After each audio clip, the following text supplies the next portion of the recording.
25 juillet. 2 Chroniques, chapitre 14, verset 1 à chapitre 16, verset 14. Quand il rejoignit ses ancêtres décédés, on l'enterra dans la cité de David, et son fils Asa le succéda sur le trône. Sous le règne de Sédénir, l'épée connut 10 ans de paix. Asa fit ce que l'Éternel son Dieu considère comme bien et juste. Il fit disparaître les autels des divinités étrangères et les autres lieux. Il brisa les autels sacrés et abattit les poteuses d'Asera. Il demanda aux Judains de s'attacher à l'Éternel, le Dieu de leurs ancêtres, et d'obéir aux commandements de la loi. Il fit détruire les autres lieux et les autels à parfums dans toutes les villes de Juda, et le royaume fut tranquille sous son règne. Il profita de cette période de paix pour bâtir des villes fortifiées en Juda, et pendant toutes ces années-là, il n'eut à soutenir aucune guerre, car l'Éternel lui assurait la paix.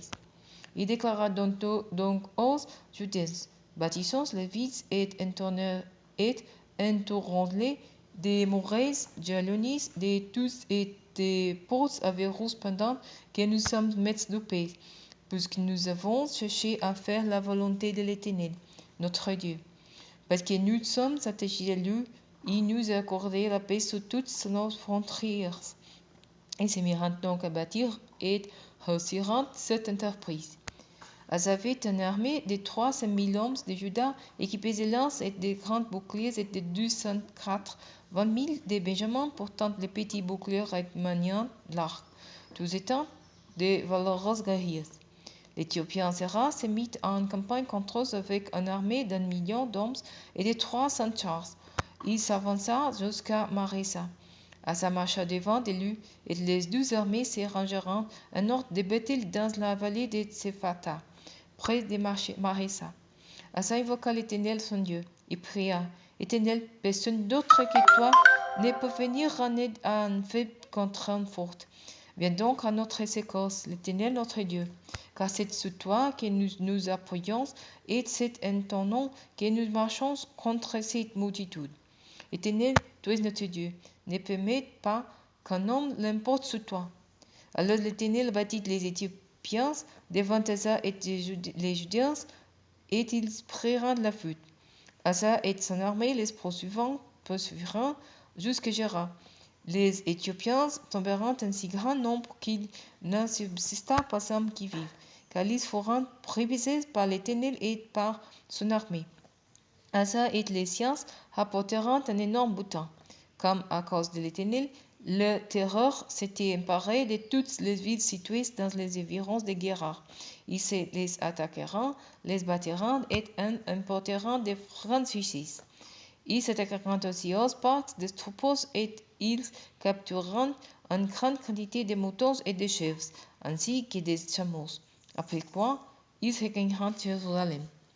L'Esprit de Dieu s'asseit à Séria, fils d'Oded, qui s'avança à la rencontre d'Asa et lui dit: Écoutez-moi, Asa, vous tous les Judiens et les Benjaminites. L'Éternel sera avec vous tant que vous serez avec lui. Si vous vous attachez à lui, il interviendra en votre faveur. Si vous l'abandonnez, lui, il vous abandonnera. Pendant de nombreux jours, Israël a vécu sans avoir ni vrai Dieu, ni prêtre qui l'enseignant, et sans avoir de loi. Au sein de la détresse, les hommes d'Israël se sont tournés vers l'Éternel Dieu d'Israël. Ils se sont redressés à lui. Il est intervenu pour eux. En ce temps-là, il n'y avait ni paix, ni sécurité pour tous ceux qui allaient et venaient, car les temps s'étaient bien troublés pour tous les habitants de ces contrées. Partout, on s'est battu, peuple contre autre peuple, et ville contre ville. Que Dieu leur infligeait des malheurs en tout genre. Quant à vous, soyez fermes et ne faiblissez pas, parce que vos efforts auront leur récompense. Après avoir entendu ce message du prophète fils d'Oded, Asa en fut encouragé et il fit disparaître les idoles abominables de toutes les pays de Juda et de Benjamin, ainsi que des villes dont il s'était emparé dans la région montagneuse d'Éphraïm. Il restaura l'autel de l'Éternel qui s'y trouvait devant les portiques du temple de l'Éternel. Puis il rassemblait toute la population de Juda et de Benjamin, ainsi que les émigrés des tribus d'Éphraim, des Manassés et des Simeon, car beaucoup de gens du royaume d'Israël s'étaient allés à lui lorsqu'ils avaient vu que l'Éternel, son Dieu, était avec lui. Ils se rassemblèrent tous à Jérusalem le 3e mois de la 15e année du règne d'Asa. Ces jours-là, ils offrirent des sacrifices à l'Éternel en prenant une part du boutin qu'ils avaient ramené, 700 bœufs et 7000 moutons. Ils s'engagèrent par une alliance à s'attacher à l'Éternel, le Dieu de leurs ancêtres, de tout leur cœur et de tout leur être. Cette alliance stipulait que quiconque ne s'attacherait pas à l'Éternel, le Dieu d'Israël, serait mis à mort, quelle que soit sa condition sociale, homme ou femme. Ils prêteront serment à l'Éternel d'une voix forte, au milieu des acclamations et au son des trompettes et des accords. Tous les royaumes de Juda furent la joie à cause de ces serments, car ses habitants avaient prêté ces serments de tout leur cœur. C'étaient des plans qu'ils avaient décidé de s'attacher à l'Éternel et par conséquent, il intervint en leur faveur et leur assura la paix sur toutes les frontières. Le roi Asa destitua même sa grand-mère Maaka de son rang de reine-mère parce qu'il avait fait dresser la déesse Asera un idole obscène. Asa bâtit cette horrible idole, la réduisit en pièces et la fit brûler dans la vallée de Cédron.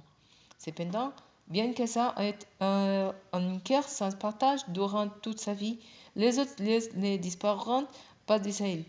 Il déposa dans le temple de Dieu tous les objets d'argent et d'or et d'autres ustensiles que son père avait consacrés, et il ajouta ceux qu'il lui-même consacra.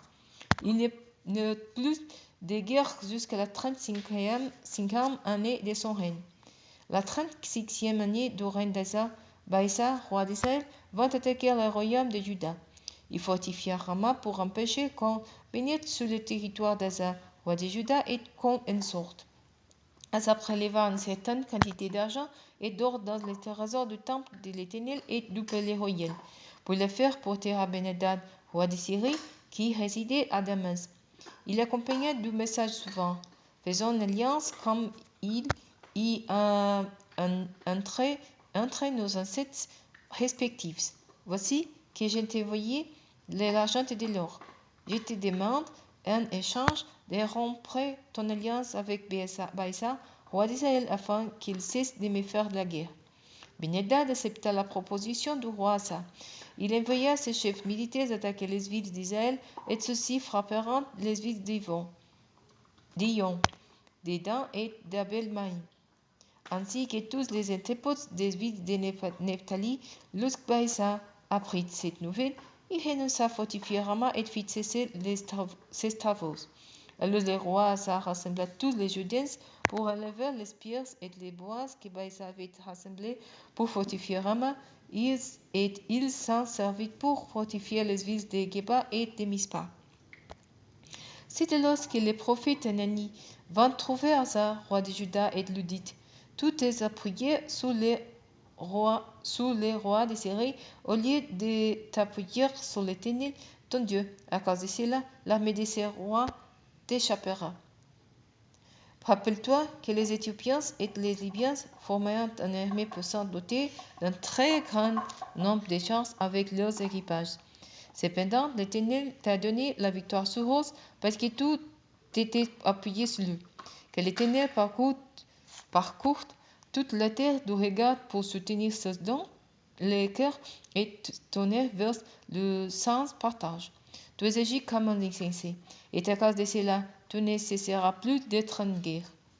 Asa fut irrité contre les prophètes. Furieux contre lui à cause de cette intervention, il le fit jeter en prison, les feux aux pieds.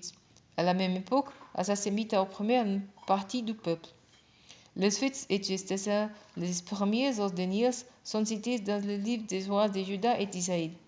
La 39e année de son règne, Asa tomba gravement malade et il souffrit grandement de l'esprit. Toutefois, même pendant sa maladie, il ne s'adressa pas à l'Éternel, mais seulement aux guérisseurs. Asa rejoignit ses ancêtres décédés. Il mourut la 41e année de son règne. On l'enterra dans l'un des tombes qu'il s'était fait creuser dans la cité de David.